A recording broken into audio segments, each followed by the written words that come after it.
إن الحمد لله نحمده ونستعينه ونستغفره ونعوذ بالله من شرور أنفسنا ومن سيئات أعمالنا. من يهده الله فهو المهتد ومن يضلل فلا هادي له. أشهد أن لا إله إلا الله وحده لا شريك له، وأشهد أن محمدًا عبده ورسوله. يا أيها الناس اتقوا ربكم الذي خلقكم من نفس واحدة وخلق منها زوجها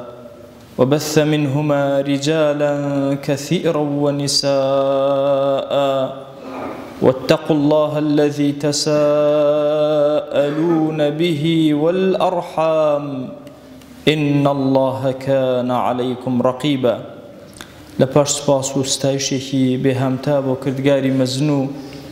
داواکردنی درود و ڕەحمات بۆ سەرگیانی پاکی پێشەوەی مرۆڤایەتی محەممەد صلی الله تعالی عليه وسلم. ڕەزابوونی خوا جل جلاله یەکێکە لە غایە و مەبەستە زۆر گەورەکانی ئینسانی ئیماندار کە لە خزمەت قورئانی پیرۆزە ئەوەستیت ئەبینی ئەم وشەیە بە هەموو پێکهاتەکانیەوە 73 جار لە قورئانە باس کراوە. دوو وشە لە قورئانە بەیان کراوە وەکو مەستەری ئەم کەلیمەیە و ئەم وشەیە، یەکێکیان ڕضوان ئەوی ترشیان مەرضات. ڕضوان لە قورئانی پیرۆزە تەنها بۆ خوا بەکار هاتوو، مەرضات بۆ خوا و غەیری خوش بەکار هاتوو. وشەی ڕضوان بە تەنها 13 جار لە قورئانە باس و بەیانی هاتووە،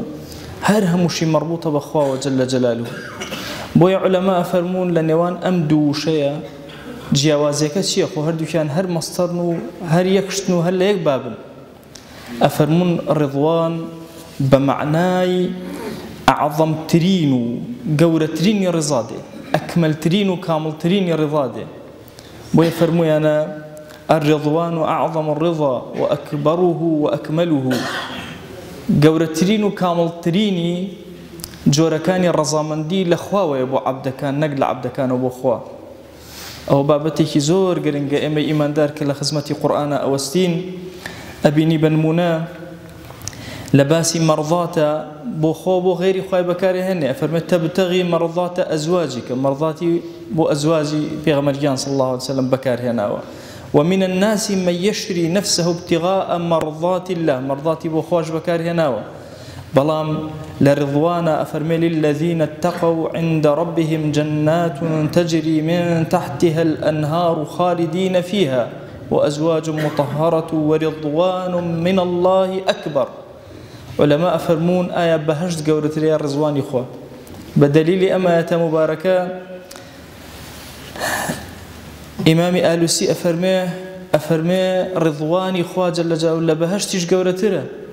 ئینسان لە بەهەشتا مادیاتی تێر ئەبێ، بەڵام گەورەتر لە مادیاتی لەناو بەهەشتا ئەوەیە کە ڕۆحی تێر بێ، ڕۆحیشی بەوە تێر ئەبێ کە ڕضوانی خوا بەسەریادا ببارێ. هەندێک لە عولەما فەرموویانە ئایا بینینی خوا گەورەترە یا ڕضوانی خوا لەناو بەهەشتا؟ فەرموویانە بینینی خوا جەل جەلاله بەشێکە لە ڕەزامەندی خوا لە عەبدەکان، ئەوەندە گەورەیە. خوا جل جلاله لآية شتري مباركة أفرمي وعد الله المؤمنين والمؤمنات جنات تجري من تحتها الأنهار. أو كومل جنة وبهشتي جوان أو الرباركان لبنيانا خالدين تيا أمنوا ومساكن طيبة، چندين مسكني جوان جوان شاك شاك بيتان عطاء كريه لقل أوانشا همو ورضوان من الله أكبر. رضواني خوا جل جلاله لوانش همو يقورتره. أو بهشتيك ما لا عين رأت ولا أذن سمعت ولا خطر على قلب بشر. نتشاو بنيويتي نجوى بستويتي نبى خيال بيروكي إنسان هاتوا. أو أن عظيم قوريه هشتا رضواني خو رضامن دي خوا جل جلاله لوش قورترو لوش بالاتره. ئێمە بەچی ڕزوانی خوا جل جلاله بەدەستبێنین؟ ئەمە گرنگە، چونکە خوا جل جلاله لە کێ ڕاضی ئەبێ؟ رضي الله عنهم ورضوا عنه. ئەفەرموون مفەسرین خوا لە کەسێک ڕازی ئەبێ کە ئەویش لە خوا ڕازی بێ. أبي أمي إيمان دار كاتيك رضامندي خوا جل جلاله بجي إهنين أبي أمي خومان كومالي كردوا من كردوا كلا قرآن وسنة واردة بو رزواني خوا جل جلاله بدزبين ورضامندي خوا بدزبين أو رزوان جوري خوا كلا بهجت جورة بدسي بينين بو يفرموا أنا يكمشت تو راضي بهموش تيكي خوا حتى خوا جل جلاله أي عبد لتو راضي بيت وبيت راضي بيت أفرمي موسى عليه السلام كاتك بهليكر لبيش قومكي وهاد برا حضوري خوا جل جلاله رب العالمين برسيان ليكر بو زوتر هاتي بو هاتي ببلا فرموي عجلت إليك ربي لترضى خواجان من بويا بلم كردو ببلا هاتم بلم بو بيش قومكي خوم كوتم بوي تول خوم رازيكم كابو بلا كردن للنيرجا لطاعتها لعبداتيا بلقاي خوا شادبونا ما يرزا من دي خوايا بابلين خالد دوهم أويك چنك تو هول أدي ببلا لحضوري فرمانكاني رب العالمين أبي كأوزور قرنق إنساني إيمان دار لحياتي خويا بتملي وبسستينيت أو طاعتكاني أو صفة منافقين وإذا قاموا إلى الصلاة قاموا كسالى كاتك وهل أصلا بونيجا كان ببيع طاقتي وبسروري أي مسلمان أبي زور تند زور آزا زور بهيز لأعمال الصالحة خوتا هرهمو يشك لكاركاني تو أو أعمال صالحانية كجبجيان أكي كأعمال صالحة كان بريتيا وأن أعمل صالحا ترضاه عبد الصالح كان هميش دعاء كان خوايا داوي كردويكي صالح لتوكن كتو بي راضي بي تو رضا من دي بسلمان الداباني تو قبول مان كي تو ورمان قري زور كاد لا سرمرقا كي أو كسي بخوش بختي بحضوري خوا جل جلاله أقاته أو كسي ارجعي إلى ربك راضية مرضية أو كسيك بحضوري خوا جل جلاله أرواته هم خوي راضي وهم خوالي راضي بويا فرموي أنا يكل خدا جل جلاله زور راضي بزو بلك لعبداتي وطاعتك كان تادو زور بأزايا خريكي خوا ناسيا كانت بسسمة لبارشو كردنك تاك سنتي بيغمر صلى الله عليه وسلم بس استيها النص يجنج تنو طول أهل أمتي إسلام أهل أمتي كزور جورا همو جيان من بياسار رك خراوة هيج بفكروا برنامج نية هيج ايديا نية وكو إسلام همو جياني توي رخصتوا ببرنامج أجل السنوري برنامج كان خوا وإسلام أبوي ورضيت لكم الإسلام دينا خوا بالدين إسلام راضية بأمة كابو تو أبي مسلمانك ساغ بي عيار بستشوار بي عياري ساغت هبي إنجا خوا جل جلاله لخوة الراضي أكي مالو بخشن ديكانتان بتاوتي لما جي رمضان زكاتان وغير زكاة وصدقاتان هم يبت ما يرضى من دي أفرمي ومثل الذين ينفقون أموالهم ابتغاء مرضات الله إخوان منأهنة أو كساني مالكان أبخشن لبيناوي خوا رضا من دي خوايا غاية وما بس تنها رزابوني خوا وهيج ما بس يجي تريانية أما أنا هموي كردوانك وعملي صالحان لكن كتوي إيمان دار برو كناري آرامي أبن برو أو أبن كرب العالمين لبهج زياترت بعطاك ولا أبراء زور قرنق العقيدة يا مسلمان همو مسلمانان خوش برقي لهمو كافران بيتو إمي أهل الدين أبي أم خالة هميشة ورقرين نتنها براء ورقرين رقما لكافران بيتو مسلمان ما خوشنا نا يكم جار ولا همو مسلمان تخوش وزور زليل ونرم لقليانا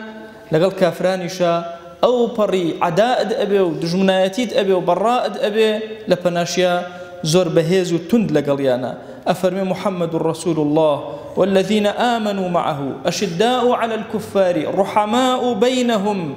تراهم ركعا سجدا يبتغون فضلا من الله ورضوانا بشيكي قرن لعقيديتو كاتك تثبيتت كدو دامزرا لناخيتو يا أهل إيمانة هارهم ولا كري زويا ببيجي أوازي خوش ويست بوين تويتوا وهرهم كافران بهمو رنقو الشقلة كانوا والرق ليبو لقل أوانا تندو لقل إيمان دارانا نرمو حليم لسرخو هيمن أهل الركوع السجود بوي غاية ومبستي تو تنها رضواني خواب أو عقيدة كدا مزرعة وشك بيغمر صلى الله عليه وآله وسلم لقال أو إيمان دارين لقال يا أبو لقال يا أبون كأصحاب أما صفتيان أما عقيدة أهل السلف أما عقيدة أهل أمتي إسلامك أبي بمشي وازبي نأويك رقما لا يكتربي وكسما نزانت شيء أكين وشون أكين إسلام هموي مواقفه لكوا موقفك بهزد بو إسلام هبو خالد راضي أبي دي قد بدن لبيعتي الرضوان في غمرجان صلى الله عليه وآله وسلم أبي عمربك هيج ما بس جنجينية بو جنگ نتشوى تشكي بيانية نجلي إحرام وروشتوى أي بتتناو كعبي مباركة ومشركين ريلي أجرن إمام عثمان أن يربوي لقال أنا ركبه أم عمري يجي بجكن إمام عثمان جنا قرته حجزي كان في غمرجان صلى الله عليه وآله وسلم خبري بويك إمام عثمان شهيد كراوه أفرمي لجر دارك دانيشتو 1400 صحابة بدوريا ودسي مبارك الراكشة فرمي كي بيعتم أداتي لسر مردن موقفة شمشيرت بيني تشكي طاوت بيني هيجت بيني شري شيء أكيد شون برنقار أبيتو هر 1400 صحابة دسي الراكشة ودسي في غمرجان صلى الله عليه وآله وسلم أو نزيق ودسي خسنا ودسي خسنا سريك أو نشي كدور بون دسي الراكشة ودسي في غمر صلى الله عليه وآله وسلم لم كاتا خوشويس من دسي دوهمي دانا فرمي أمش دسي عثمان كالدليل لسر عثمان يشتغل لجيانا ماوا بلام إسلام موقفي أوي أم 1400 صحابة إخوة القرآن توماري كدن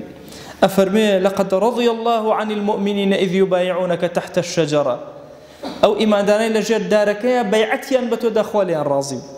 كابو إسلام موقفه جاري وليك موقفه كبرجيري مسلمانان أكي لقال خوانا ساني خوا جل جلاله الراضي أبي رضا من دي بدس إهاني بوي أمي أهل إيمان أبي زور أقام لمواقف به هم حياة ما بريت لمواقف أنواع مواقف سياسي اقتصادي معاملة جاري وهم معاملة لقال مال ومنالطة موقفه جيان هرهم بريت لمواقف مواقفه كانت شنق لقال دينا شنق لقال إسلاما شنق بابندي دينا هم أمانة ابن معي أو كخوا جل جلاله من راضي به كوتا قصة لخزمتنا أميدك من شاء الله هم لبهشتها بين هموك لبهشتها كو أبي نوا رب العالمين بأهل بهشت أليت أي أهل بهشت هل رضيتم أي راضيبون ألين وما لنا لا نرضى خوات شيمان هيبو أي راضي نبين أوي كداوت بإيما بهيج كسي كتير ندى ولا مخلوقاتت إيما بسري برزة ولا ناو بهشتها داناو أفرمي أي عبد كانم رضواني عليكم فلا أسخط عليكم أبدا شتيكي ترما ولا بهج قورة تربيتاني عطاكم أويج أوي رضواني خون بسرتانا داء باريان قد إتلتان تورنا كوابو رضوان لبهج قورة ترأقر خواي قورة بقسمة مانيكات ودسقير مان بي بويا بشكيق لدعا كان بشي لدعا كان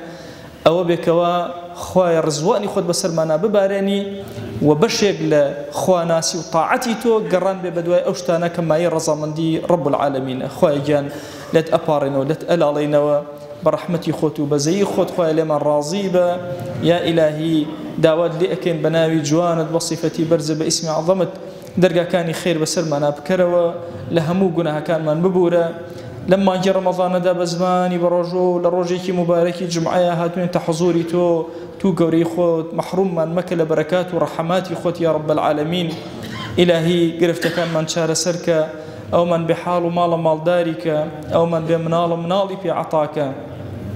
أو من بمنال كان يصالحك أو من كشيكي هي بوي شار سرك أو من قرزار قري سرشاني سوك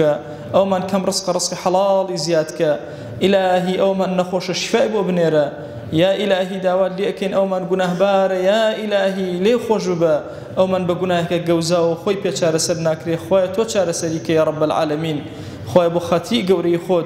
رحمته بزي خود بسر دايكو باوك مانا ببارينا بسر خوشويستان مانا ببارينا بسر مردوكان مانا ببارينا بسر أمتي إسلامي أببارينا يا إلهي داود لأكين رحمته بزي خود بسر أهل غزة أببارينا سر يهود ونصارى شورك يا رب العالمين يا إلهي أمتي إسلامي بخير وسر قاتشكاني خوي همته قوري كرامت من بو بجر يا أكرم الأكرمين عدالتي جيهان بخير وتشنجي مسلمانان يا رب العالمين يا إلهي داوان لێ ئەەکەین بە گەورەی و ڕەحمەتی خۆت ئەم ئیماندارانە بە زمانی بەڕۆژوو هاتوونەتە ماڵەکەی تۆ ئەمانە ئەهلی سوجدەن یا ئیلاهی ئەهلی عەقیدەی پاکن پەروەردگارە ئەمانە تەنها سوجدە لە پێناوی تۆیە ئەبەن دەستی زەلیلی دوعا تەنها لە حوزور و مەقامی تۆیە بەرزەکەنەوە دەیا ئیلاهی دوعاکەنیان گیرا بکە ادعوا الله وأنتم موقنون بالإجابة.